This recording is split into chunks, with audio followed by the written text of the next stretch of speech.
Okay, hello everyone. Alright, this may look a little sketchy, and maybe it is sketchy, I'm not really sure yet. I'll have to try it. What I did is I took a couple of 2x6s, screwed them together, and strapped them to the end of my excavator here. I'm going to try to use them to lift up these trusses, put them in, on top of the building here. Now, these are pretty heavy for one person because they're a 612 pitch, 26 feet wide, but these ones aren't that bad. It's the ones over here that are a little bit heavier. Now, they're for the same building, but these ones are scissor trusses, and they're a little bit more beefy. Not the one on the end. The one on the end is the end truss. But if you look at the ones that go in the middle, like that one there where the spacing is, they use a 2x6 on the top. So they'll be a little bit heavier, a little bit more awkward to get up there by myself, especially because of the shape of the bottom. There's no flat side to them. So I'm going to hope for the best here. Let me try on one of the lighter ones over there. Now, unfortunately, the first one I have to get is at the bottom of the pile, so I'm still going to try to pull it out from under there. That'll give it a little extra test. If it fails, my guess is either the strap at the end of the bucket there, towards the teeth, snaps, or the actual boards break themselves. But we'll see. Alright, so I'm going to go ahead and try to pull out the end truss, which is underneath 5 other trusses here. And that'll give a test of the board in a safe space here.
Okay, so except for the spinning there, that worked out pretty well. Now I have to do a little prep before I try to lift it onto the house. Now this is the end truss here. You can tell by the vertical studs there. That's going to go on the end of the house over here. So I have to put a couple boards so it has something to lean on when I try to stand it up there, and so on. But let me get that set up, and then we'll film it and see what happens. Well, one of the two things I thought might happen did happen. The 2x6 boards twisted a little bit, and they broke right at a weak spot there. You can see that dark space is where a knot in the board was. Fortunately, nothing was damaged. I did add the extension onto it. That made it a little bit heavier, but it didn't damage anything or anyone, so I'm happy for that. I'll have to see what else I can come up with. Okay, for the second attempt, I'm using some wood from Mother Nature. Now this was a tree I already cut down. To be honest with you, I'm not sure what type of tree it is. So that gives me a little bit of doubt as to whether or not it's going to work. I mean, if it was oak, I'd know it would be fine. Even maple, probably even poplar. But I know it's none of those three. It's a solid piece of wood. You know, the tree was dying, but there's no rot in that piece. At the base, it's probably a good 7-8 inches there. It tapers out. It's about 17 feet long.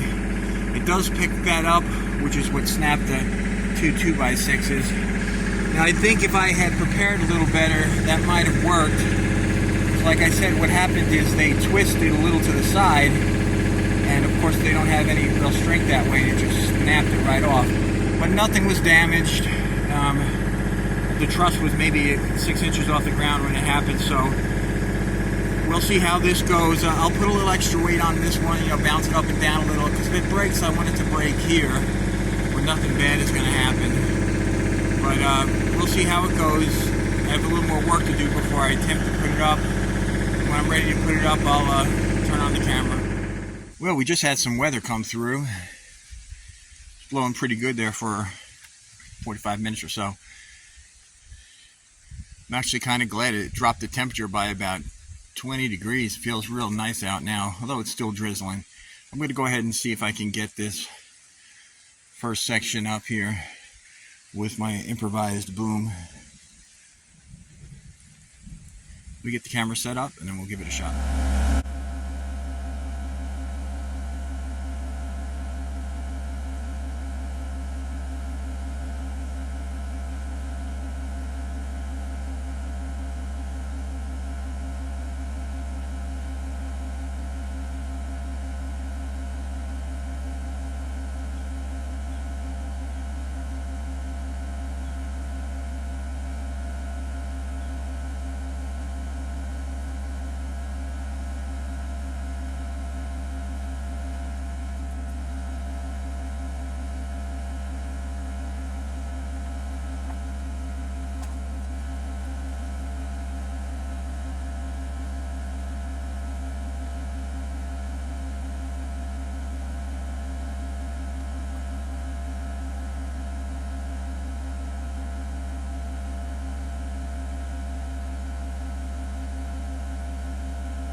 Okay. We got it in place, pretty much. The piece of timber seemed to work well. So that's going to be the gable end. And again, the first 10 feet or so are going to have a flat ceiling. then it's going to be more of a cathedral-like ceiling on the rest of the house. So we just got to get this secured down. Here's another angle on the log I'm using as a boom on the excavator. So it worked pretty well for the first one there. That one's a little heavier than the next couple, and then we'll be doing this different style, so we'll see how it goes.